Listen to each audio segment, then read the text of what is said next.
Dominique Schnapper. Et maintenant, je suis très émue, très honorée de pouvoir être là ce soir. Merci Paul Henriette, merci Véronique de me permettre d'accueillir sur scène ce soir pour lui remettre le prix Francine et Antoine Bernheim dans la catégorie Sciences. Je vous demande s'il vous plaît d'accueillir le docteur Alain Toledano.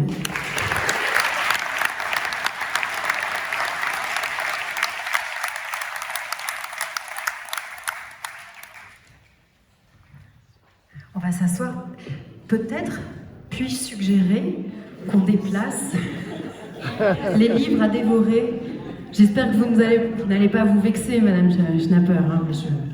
Sinon, tu vas être trop tentée, Alain, je pense. C'est ça. Allez, installe-toi. Alors, c'est un moment un peu particulier pour toi, parce que, Alain, tu m'as confié que donner, tu sais faire. Tu aimes bien faire. Recevoir, c'est un peu plus complexe. Et là, c'est le moment où je vais un peu parler de toi. Donc, tu peux te boucher les oreilles si tu veux. C'est pas le moment d'écouter. Rapidement, une petite biographie. Enfin, une petite, c'est pas possible avec toi. Cancérologue et radiothérapeute. Ancien chef de clinique des hôpitaux de Paris. Directeur du centre de cancérologie Hartmann. En 2018, tu fondes l'Institut Raphaël. C'est dans ce cadre-là qu'on s'était rencontrés et on en parlera tout à l'heure. C'est le premier centre européen de médecine intégrative. Tu es donc en 2021, depuis 2021, tu diriges la chaire de recherche en santé intégrative, donc de la transmission au CNAM, donc au Conservatoire national des arts et métiers. Et avant toi, c'est le professeur Friedman et Lionel Nakache qui ont reçu ce prix. Donc je te remettrai tout à l'heure ce prix avec un chèque. Donc il n'y aura pas de chocolat, je suis désolée. Mais j'aimerais bien que tu nous parles, s'il te plaît, de cette médecine intégrative. Est-ce que tu peux nous expliquer ce concept? Pour ceux qui n'ont pas lu, le livre est au centre de chaque table. Moi je l'ai dévoré, comme les livres de Dominique Schnapper. C'est à toi. Merci Charlotte, bonsoir à toutes et à tous. Je voudrais remercier tout le monde en leur grade et qualité, sans m'étendre pour ne pas oublier. Et puis tout de suite commencer par remercier mes parents qui sont là pour faire passer les secondes d'émotion qui m'empêchent de faire plus que ça tout de suite. Donc papa et maman, merci. Je remercie mon épouse, mes amis. Et voilà, bon, il fallait le faire, c'est fait.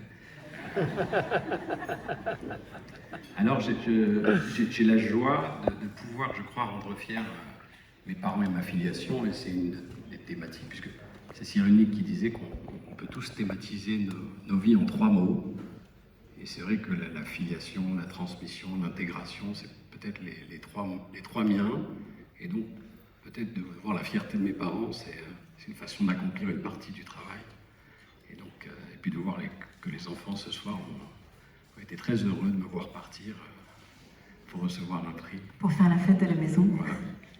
Donc ça c'est super, et puis c'est surtout le plaisir de voir que socialement on puisse honorer des valeurs qu'on partage.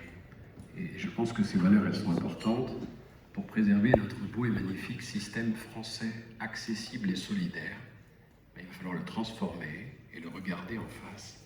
Et c'est un peu le sujet de la thématique qui est honorée par ce prix. Alors pourquoi le transformer, ce système de santé, Alain? Alors d'abord, c'est quoi la médecine? Parce que c'est, je crois, en tant que médecin, j'en parlais, je voudrais rendre hommage à Babette Zveloum qui n'est pas avec nous et que j'aurais naturellement voulu à mes côtés ce soir. C'est quoi la médecine? La médecine a été préemptée par la haute technicité, mais la médecine, c'est l'ensemble des connaissances scientifiques et des moyens de tous ordres qui vont être mis en œuvre pour soulager, prévenir et traiter des maladies, des blessures et des infirmités. C'est-à-dire qu'avec des mots, on soigne. Et avec des mots, on tue. C'est vrai qu'aujourd'hui, dans notre système français, qui est superbe, alors, il y a des gens qui sont cerveau droit et d'autres qui sont cerveau gauche. Je rends hommage à Lionel Nakache aussi sur cette thématique. René Friedman, ce sera plus compliqué tout de suite. Mais c'est vrai que pour tous les cerveaux gauches rationnels, et j'ai plein d'amis financiers ici, notre système de santé aujourd'hui en France, il coûte 300 milliards d'euros. On dépense une énergie colossale pour le faire tourner. Mais malgré ces 300 milliards d'euros, ces 3000 hôpitaux, ces 225 000 médecins, 1 million d'infirmières et d'aides-soignantes, ce système il nourrit le mécontentement des usagers, la frustration des professionnels de santé, il est marqué par des rigidités d'organisation et des tensions administratives. Et pour le transformer, il ne suffit pas juste de rajouter des ressources matérielles. L'idée, c'est de changer de doctrine, et je pense que c'est une histoire culturelle, c'est une histoire identitaire et philosophique, et c'est ce qu'on essaye de raconter dans le livre, entre autres, de passer d'une médecine centrée sur la maladie à une médecine centrée sur l'individu et son projet de vie. Et effectivement, quand tu parles de médecine intégrative, tu parles également de médecine de l'âme. Tu parles également, dans ton livre, du care, en anglais. Est-ce que tu pourrais nous développer un petit peu cette approche? Et aujourd'hui, c'est vrai que tu opposes dans ton livre la médecine intégrative à la médecine anglo-saxonne, à la médecine latine. Ça aussi, ce sont des concepts qu'on pourrait évoquer un petit peu. Oui, alors ce mot intégratif, il a l'air barbare. L'intégration, c'est important sur le plan identitaire, mais tout le monde va forcément se l'approprier. Vous savez qu'aujourd'hui, on est le pays où il y a le plus de spécialités médicales. Je crois qu'on est à 55. En moyenne, c'est 17 chez les voisins. Et finalement, nos identités sociales, c'est nos expertises. Et chacun essaye de savoir quelque chose que l'autre ne sait pas. Et en fait, on travaille en silo, on a compartimenté. Tout le travail aujourd'hui, ça va être de faire la synthèse, de coordonner, d'intégrer, d'aller chercher ce qui se passe ailleurs. Et quand chacun se demande « est-ce que je suis en bonne santé ?», vous pouvez vous poser la question. Alors timidement, une partie va dire oui et l'autre moitié ne va pas répondre. Et en fait, la santé, c'est pas le silence des organes. Et la santé, c'est pas l'absence de maladie. La santé, elle va se composer de santé psychologique, santé émotionnelle, santé sexuelle, santé sociale, santé environnementale. Donc la capacité qu'on va avoir, et c'est l'inverse de la différenciation, sur le plan philosophique, c'est l'intégration. Donc à intégrer toutes ces dimensions de la santé, à intégrer une dynamique non médicamenteuse, à prendre ce qu'il y a de meilleur dans notre approche de médecine conventionnelle et très technique, prendre ce qu'il y a de meilleur dans toutes les médecines complémentaires dont on a parlé, recentrer cela autour du patient, c'est ce qu'on appelle la médecine intégrative ou la santé intégrative, parce que la médecine a capturé un peu la santé, et la santé est beaucoup plus large que nos actions médicales. Ce qui m'amène à te poser la question de qu'est-ce qu'un soignant idéal? C'est quoi concrètement, parce que la médecine intégrative peut paraître un peu abstraite, qu'est-ce qu'un soignant idéal? Alors, pour notre société, parce qu'on parlait d'éthique juste avant du care, en fait, l'éthique de la société repose sur la justice et le droit. Il y a un mouvement qui a une trentaine d'années où finalement on s'est dit qu'au-delà de la justice et du droit, il y avait de la place pour d'autres valeurs, pour le bien collectif finalement. Enfin, bien et mal, c'est la morale, le bon et le mauvais, pour la collectivité, c'est l'éthique. Donc la disponibilité affective, l'attention particulière, la responsabilité émotionnelle, assumer le soi relationnel, assumer le fait qu'on ait des émotions et que ça nous impacte. Et donc cette éthique du care, c'est un mouvement de société que les soignants doivent connaître et dont ils ont à s'approprier. Alors, je vais juste répondre, le soignant idéal, c'est une jeune de 20 ans qui était en stage chez nous, qui est ostéopathe, qui m'a marqué, parce que je lui ai dit, mais qu'est-ce que vous avez appris pendant votre stage? J'ai appris mon métier. Alors, je croyais qu'elle allait me parler des craquements, tu vois, bon, ça va dire. Et en fait, je lui ai dit, mais c'est quoi votre métier? Elle me dit, c'est la présence, l'attention et l'intention. Bon, alors je lui ai dit, écoutez, on vous embauche tout de suite. Et on l'a embauché d'ailleurs. Mais le sujet, en fait, pour nous, je crois, c'est de savoir gérer l'incertitude en donnant l'espoir. Voilà, c'est de bien concevoir qu'on a une responsabilité réciproque. C'est de donner le temps à chacun d'être lui-même dans une relation qui est très asymétrique, soignant-soigné, où on sait que le patient il va passer par des phases. Alors au début c'est le déni, puis la révolte, puis l'acceptation, puis la résignation. Donc il faut respecter les temps, ne pas prendre la vérité médicale pour la vérité humaine, arriver à mettre en place un cadre émotionnel pour permettre à chacun de pouvoir se saisir finalement de l'incertitude qu'il va devoir affronter, mobiliser ses ressources, créer du lien, lui redonner des outils. Voilà, donc il y a un exercice, c'est un art de la médecine, c'est Emmanuel Kant qui disait que la médecine est un art et non une science exacte et rationnelle, et que ce soit sur le plan de la valorisation de l'art ou sur le plan spirituel, je crois qu'on a beaucoup à faire. Réhumaniser la médecine, c'est un peu ça, apporter de l'humain, de l'émotion, pas parler seulement de maladie, mettre au centre de tout le patient. Alors, ça m'amène forcément à parler de l'Institut Raphaël, l'ange de la guérison.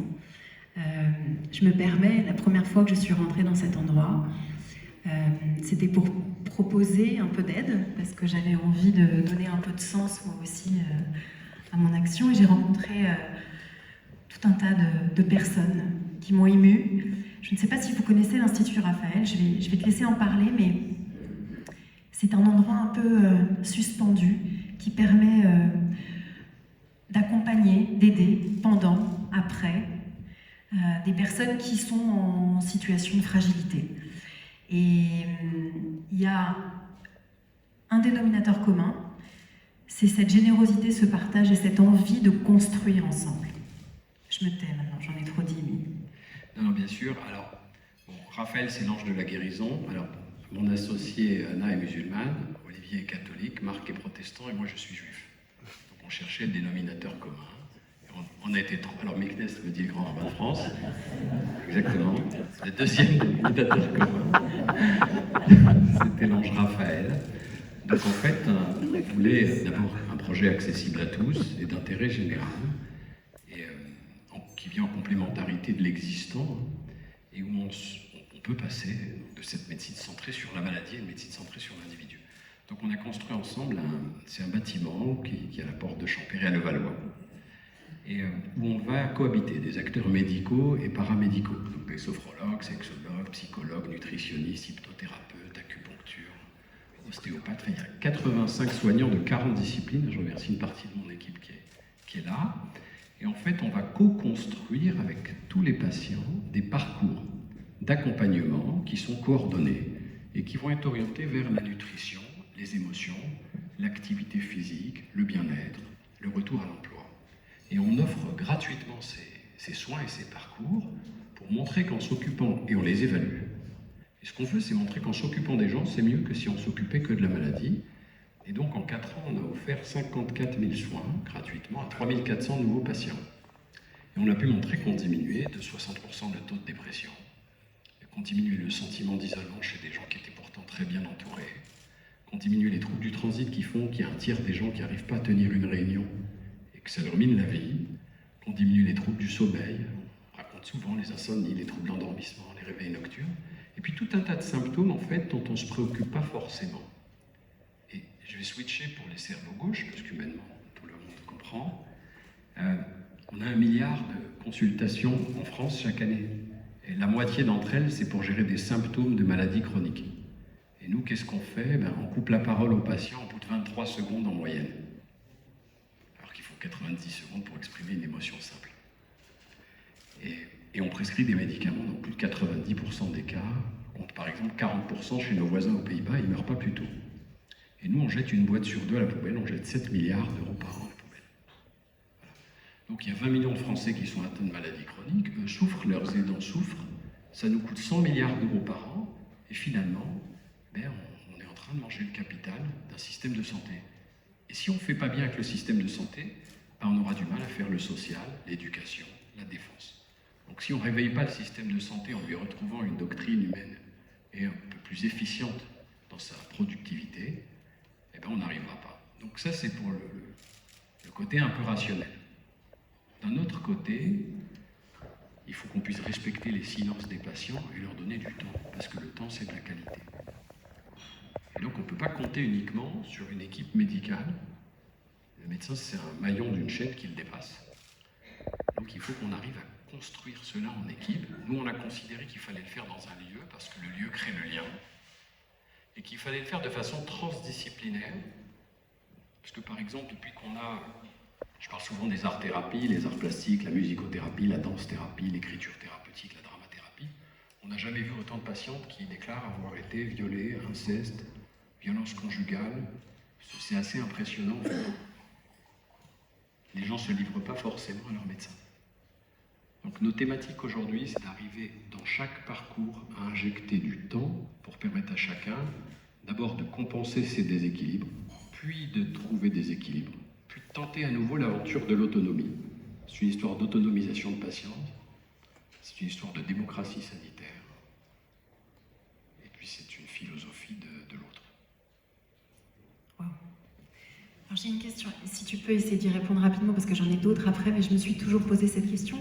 Ça a été quoi ce déclic, le déclic?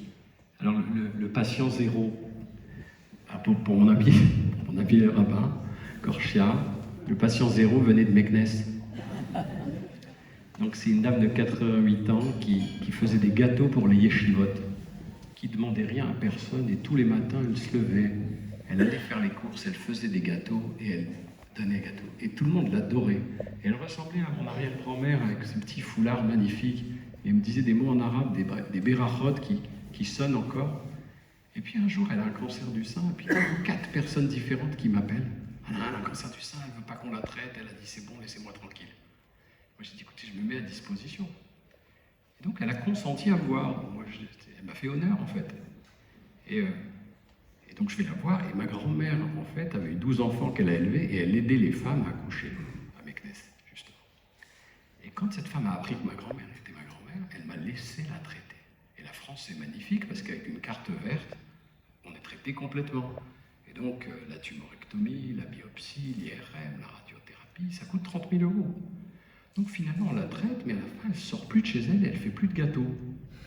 Alors là à l'époque on n'avait pas l'Institut Raphaël, donc j'appelle une équipe, la psychologue, l'esthéticienne, la nutritionniste, on dit écoutez, vous allez chez elle tous les jours jusqu'à ce qu'elle sorte de chez elle et qu'elle refasse des gâteaux et vous m'envoyez les factures. Et en moins d'un mois, pour moins de 1 000 € je dois vous avouer, elle ressort de chez elle, elle fait des gâteaux. Et en fait, je dis c'est quand même assez débile parce qu'en fait on fait l'effort à 30 et on ne fait pas l'effort à 1. À 30, on paye tous les brevets de la planète et on tue les gens socialement. Donc il y a un non-sens médico-économique à ne pas recentrer le système autour de la personne. Donc c'était le patient zéro. Je m'étais toujours posé la question, j'imagine que vous aussi. Alors, tu parlais de gratuité de l'Institut Raphaël, ce qui m'amène à te poser la question sur la philanthropie. Est-ce que tu pourrais nous donner une définition de la philanthropie, parce qu'on en a vraiment là l'exemple ultime? Oui, non. C'est l'amour de l'humanité, la philanthropie. Alors le don, ça va être un don financier, ça va être un don de soi, ça va être un don social, mais c'est toute l'éthique du don et de la réciprocité. Finalement, l'exclusion de la possibilité de donner provoque une violence beaucoup plus profonde que celle qui résulte de ne pas recevoir. Donc il faut remercier les institutions qui permettent de donner, parce qu'elles permettent à tout le monde de se soulager. Quelqu'un qui ne reçoit pas, il est habitué au manque, il se dit peut-être que je recevrai plus tard. Mais quelqu'un qui ne donne pas, il loupe un truc dans sa vie. Voilà. Ensuite, dans une filiation, on n'existe pas en tant que tel, on s'inscrit dans une histoire. Donc j'existe avec mon grand-père, mon fils, il y a toute une histoire. Donc il faut qu'on puisse marquer notre temporalité éphémère dans ce bas monde, conformément à la manière dont on perçoit nos identités. Et en tout cas, la mienne, je commence à la comprendre. Alors, identité, forcément, tu écris dans ton livre, page 106. Mon éducation religieuse a influencé ma conception du rapport à l'autre, ma relation à l'altérité. Quelle est l'importance ou la place du judaïsme dans ton parcours, dans ton chemin aujourd'hui? Parce que, bon, c'est vrai que chez nous, toutes les mamans espèrent que leur fils sera soit avocat, soit médecin. Donc j'ai envie de te poser la question de savoir s'il y a un lien ou pas. Oui, parce que je pense que mes parents voulaient que je sois médecin, ils ne m'ont pas dit, donc je pense qu'il y a un lien. Et effectivement, remis résoudre le complexe identitaire qui rend, pendant quelques années, qui nous rend la vie complexe, on comprend après que c'est l'essence même de notre histoire. Alors moi j'ai un judaïsme, bien sûr, comme beaucoup, par affection pour notre histoire, notre culture, par un sionisme qui correspond à un espoir messianique sur le plan symbolique. Voilà. Mais c'est surtout les textes. Mon histoire, moi, c'est le rapport au texte. Et l'auteur est aussi important que l'interprète. Tout comme en médecine, je pense qu'il faut donner la parole au patient. Et donc, ce judaïsme, il a façonné la vision de la médecine, mais également la vision de la vie. Voilà, mon fils est rentré tout à l'heure. Et puis il chantait Mitzvah Gedola Liyot Besimcha de Rabbi Nachman. C'est un devoir d'être en joie. C'est Spinoza qui est notre seul boulot. Enfin, Le corps et l'esprit, c'est une entité unique. C'est d'arriver à prendre la tristesse et à fabriquer de la joie. Donc dans le judaïsme, on a tous les préceptes des équilibres de vie, cette espèce de balancier nécessaire qui va permettre les équilibres. Le simple mot juif, tel qu'on l'a appris, nous, à l'école, Yehudi, Léodote, c'est remercier, rendre grâce. On se met en situation de reconnaissance, on valorise la transmission, et finalement, on s'oblige à être digne, finalement, de l'enseignement, des enseignements de nos maîtres. Et donc, on fait une place à la transmission. Et puis, juste pour une anecdote, j'ai compris que j'étais juif médicalement. Quand je suis rentré en médecine, on m'a dit la médecine a deux ennemis, la superstition et l'héritage des anciens. Autrement dit, la religion et la tradition. Et ensuite, le premier cours, Voltaire te dit l'art de la médecine consiste à distraire le malade pendant que la nature le guérit. Si on est chez les fous ici, en fait. Donc, je ne me couperai pas du passé pour laisser... Ah, tu vois, on est ailleurs. En fait, notre patron nous demandait, au chevet du patient, à l'époque, de réciter la leçon. Voilà, ce patient, il a une valvulopathie, une insuffisance cardiaque, décrivez-nous son problème. Et en fait, je n'arrivais pas à répondre. Et je me suis rendu compte que je n'arrivais pas à répondre parce que je ne pouvais pas concevoir qu'on ait une relation sans qu'elle soit triangulaire devant le patient. Et nos maximes des pères, nos Pirkei Avot nous enseignent finalement à être sensibles aux différentes formes de personnalité, aux différents types. Et donc on a, corrigez si je me trompe, l'éponge, l'entonnoir, le filtre et le tamis. L'éponge, c'est celui qui absorbe tout. L'entonnoir, ce qui rentre, ça sort. Le filtre, il fait sortir le vin, il retient la lie. Et le tamis, il fait sortir la farine grossière, il retient la fine fleur. Donc ne pas comprendre le patient qu'on a en face de nous pour faire sa médecine me paraît strictement aberrant, quand bien même on s'est identifié le souffle au cœur.